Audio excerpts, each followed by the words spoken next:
घरामध्ये चोर शिरलाय या आरोळीनेच अनेकांची बंबेरी उडते। मात्र हैदराबादमधल्या एका मायलिकेने अगदी धैर्यानं घरात शिरलेल्या चोराला पळवून लावलंय। सोशल मीडियावर या घटनेचा व्हिडिओ व्हायरल झाला असून सर्व नेटकरी या मायलेकींचं कौतुक करतायत। पोलिसांनी दिलेल्या माहितीनुसार सदर चोरीची घटना हैदराबादच्या बेगम पेठेतली आहे। या घटनेचे सीसीटीव्ही फुटेज समोर आलंय। चोरीची ही घटना 21 मार्च रोजी घडली होती। दुपारच्या सुमारास परिसरात शांतता असताना दोन व्यक्ती पार्सल घेऊन अमिता यांच्या घरी आल्या। यावेळी घरात एक वृद्ध महिला आणि या दोघी होत्या।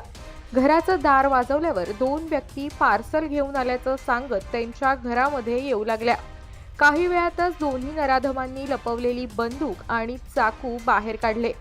घरात शिरत असलेल्या एकाने आतमध्ये येत पैसे तसंच मौल्यवान वस्तूंची मागणी केली। तसंच दरवाजात असलेल्या चोराने चाकू अमिता यांच्या मानेवर धरला।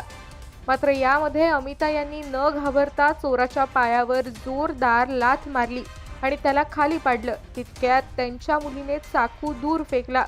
दोघींनी त्याच्या चेहऱ्यावरचं मास्क काढलं आणि त्याला बेदम चोप दिला। मात्र यानंतर चोर तिथून पळून गेला। या मायलेकींच्या आवाजामुळे आसपासचे लोक तिथे जमा झाले। त्यानंतर घरात असलेला दुसरा चोर देखील पळून जाण्यासाठी बाहेर पडला। तितक्यात या मायलेकींनी त्यालाही पकडलं आणि बेदम चोपलं। या घटनेत दुसऱ्या चोराला सर्वांनी पकडून ठेवलं होतं। त्यानंतर पळून गेलेल्या चोराला पोलिसांनी पकडून आणलं। या दोन्ही मायलेकींनी दाखवलेल्या धाडसाचं सर्वांनी कौतुक केलंय।